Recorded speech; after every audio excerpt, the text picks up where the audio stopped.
already bring in a little video for you.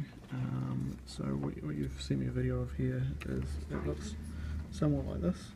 So that little bit of plumbing needs to be pushed up into that socket, and then it'll twist slightly and sit in there. These two items here, this one screws into there.